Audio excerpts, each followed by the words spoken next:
Comment dessiner un plan de maison?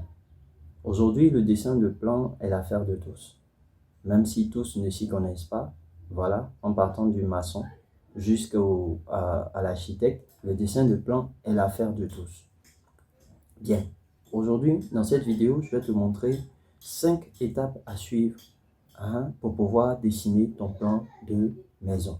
5 étapes à suivre pour pouvoir dessiner ton plan de maison. Ne pars pas, suis cette vidéo jusqu'à la fin. Allez, c'est parti.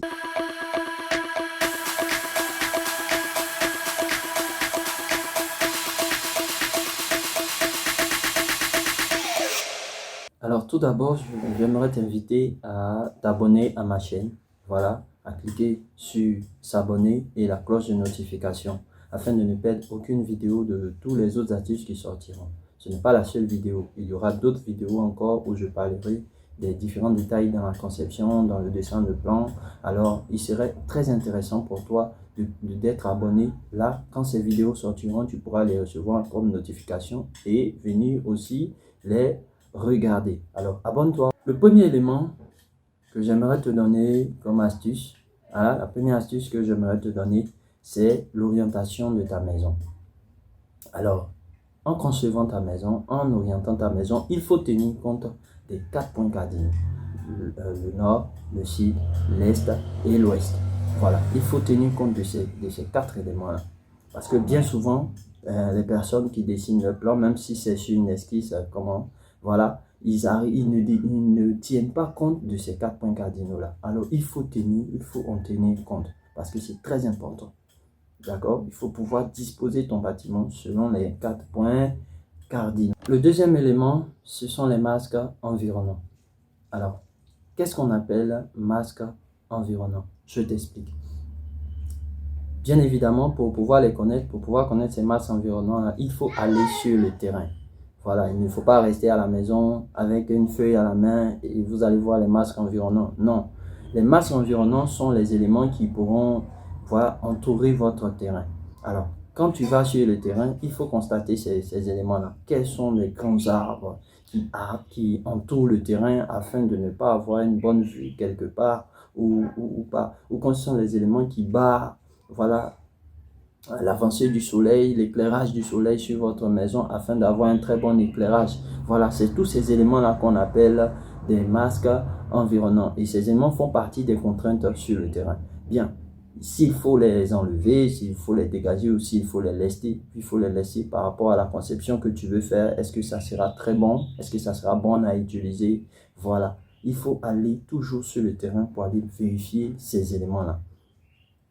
Voilà, pour toi technicien qui veut concevoir, ingénieur qui veut concevoir, ça c'est une technique qui est très intéressante avec l'orientation. Voilà, il faut aller sur le terrain. Quand vous allez sur le terrain, c'est pas seulement pour aller vérifier les dimensions. Les dimensions, même généralement, quand on va sur le terrain pour aller vérifier les dimensions, c'est parce que peut-être sur le terrain, on a déjà construit. Voilà, on a juste un petit espace et on vous demande d'aller concevoir dessus. Non, mais si c'est un terrain neutre, c'est un terrain vierge, quand vous allez au ministère de la Construction, vous pouvez prendre l'extrait topo du terrain. Il y a les coordonnées des différentes bornes que vous pouvez représenter sur AutoCAD et retrouver les dimensions réelles de votre terrain. Comme ça, vous pouvez faire vos trucs. Mais quand vous allez sur le terrain, c'est pour aller constater. C'est pour aller constater les faits. Voilà, les masques, les éléments tels que les masques environnants et aussi comment orienter votre bâtiment, comme je l'ai dit dans la première partie. Alors, donc c'est un peu cela.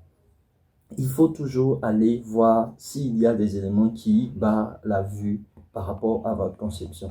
Si vous avez déjà prévu l'orientation de votre bâtiment, allez sur le terrain pour aller voir les éléments qui peuvent empêcher, voilà, le bon placement, voilà, de votre bâtiment. Alors, le troisième élément qui requiert votre présence sur le terrain encore, c'est la topographie.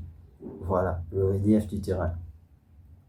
Alors, comment pouvoir mieux le constater? C'est en étant sur le terrain. Vous allez pour repérer le relief du terrain. Est-ce que le terrain a une pente qui est très forte afin de pouvoir prendre les décisions qu'il faut pendant la conception, prendre les décisions qu'il faut, prendre les solutions qu'il faut. Est-ce que le terrain est plat? Voilà. Est-ce que c'est un terrain qui est peut-être rocheux? Voilà. quelles sont les décisions qu'on peut prendre. Alors là, il n'y a pas grand-chose à parler dessus. Mais quand vous n'allez pas sur le terrain et que vous êtes assis à la maison, on vous dit faire une conception et vous faites la conception comme ça. Et on doit maintenant aller l'exercer sur le terrain. Vous voyez que ça devient de plus en plus coûteux parce que vous avez fait selon un terrain plat, un terrain neutre. Alors que cela n'est pas évident. D'accord? Il faut pouvoir aller voir le terrain et voir comment le terrain se présente. Voilà. Il faut pouvoir voir le terrain et voir comment il se présente. Quand vous arrivez à voir le terrain et voir comment il se présente, c'est très facile pour vous de faire la conception. Parce que vous avez déjà vu toutes les contraintes liées, voilà, à la topographie, au relief du terrain. Et vous pouvez maintenant utiliser des techniques qui vont compenser, voilà, le manque sur certains côtés du terrain, voilà, par rapport à la maison. S'il faut utiliser un sous-sol en termes de terrain de pente, voilà, quand vous allez faire votre plan, vous allez prévoir un sous-sol. S'il faut utiliser des voiles en dessous, vous allez prévoir tout ça dans le dessin de votre plan, dans la conception de votre projet. Alors, il est très essentiel pour vous d'aller sur le terrain et de voir, voilà, la topographie de votre terrain.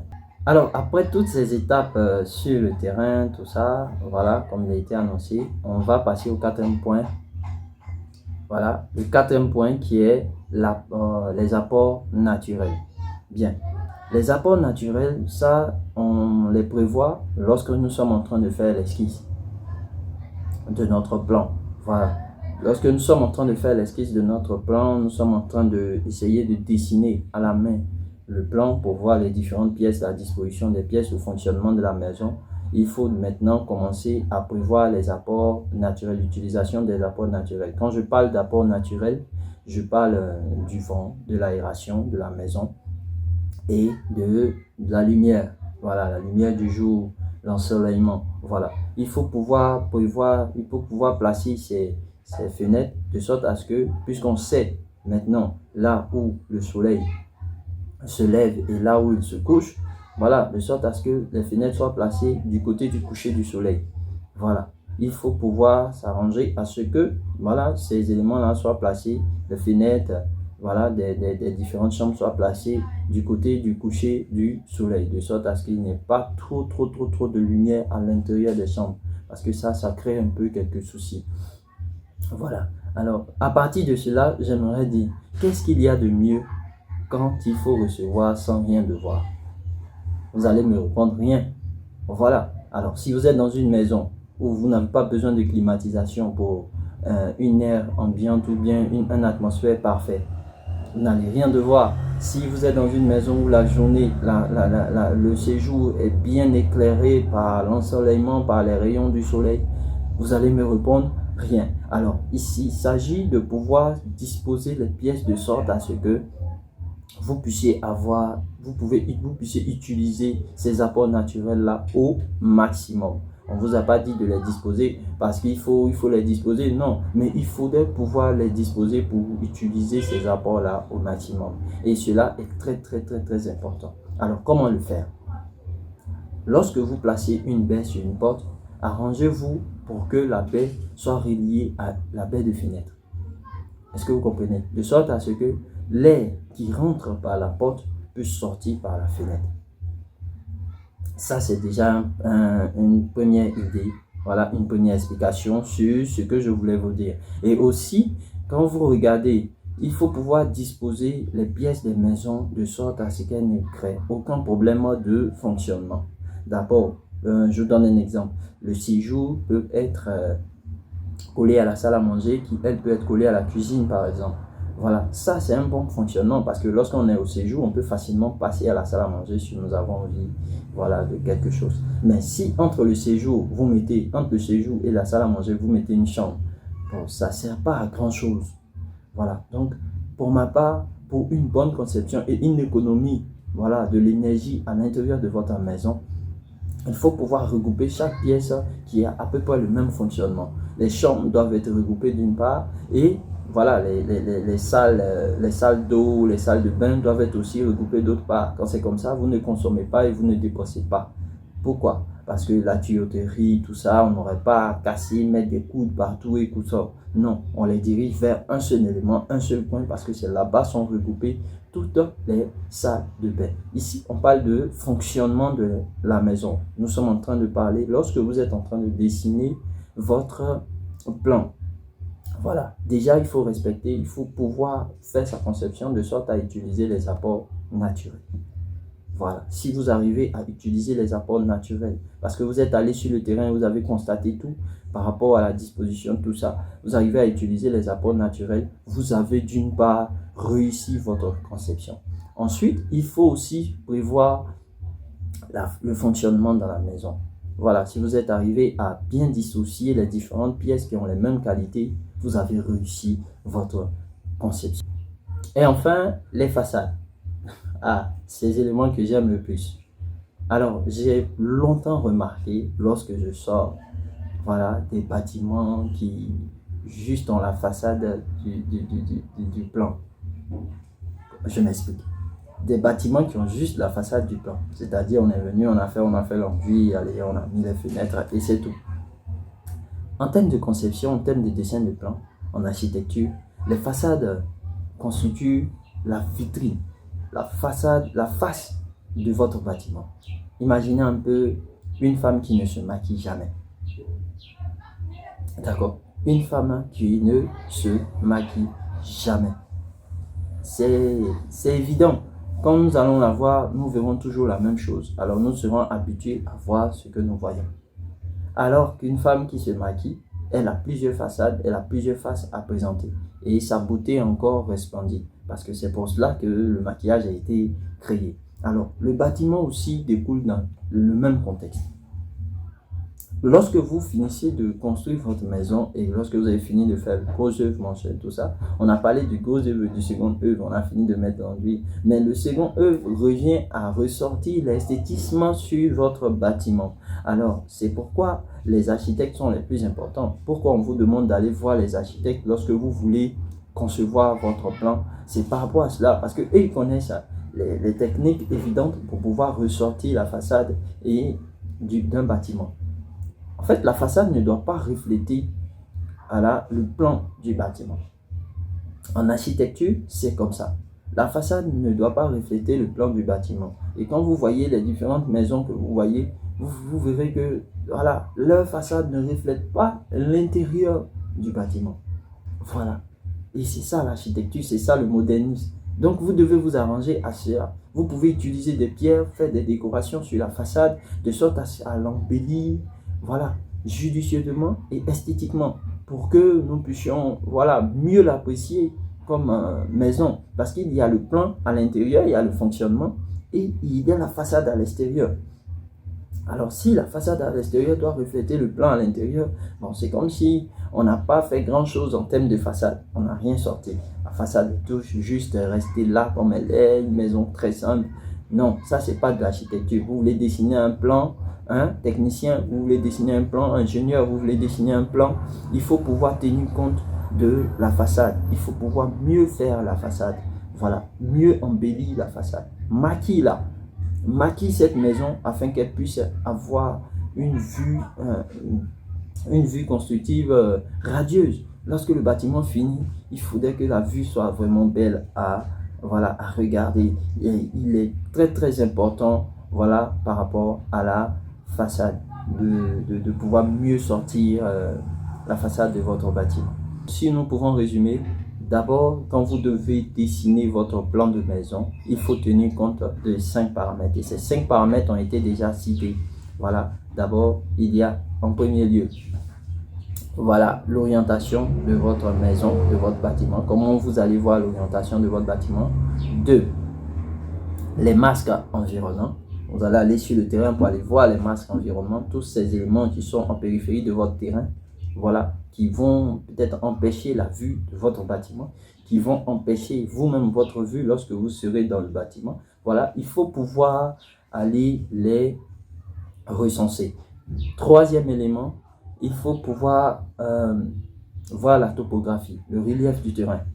Voilà, est-ce que le terrain est en pente? Est-ce qu'il est plat? Est-ce qu'il est rocailleux?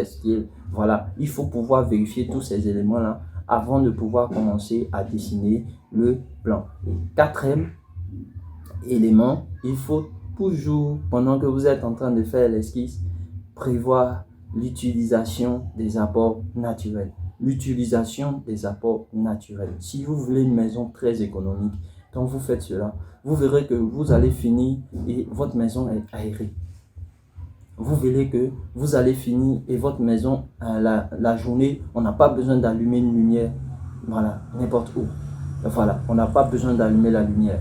La maison est bien éclairée, il n'y a pas de souci, il n'y a que la nuit qu'on allume la lumière. Et ça vous fait beaucoup d'économies. Voilà. Et enfin, le dernier élément que j'aime bien, la façade de votre bâtiment. Quand vous finissez de construire, la façade ne doit pas refléter le plan de votre bâtiment.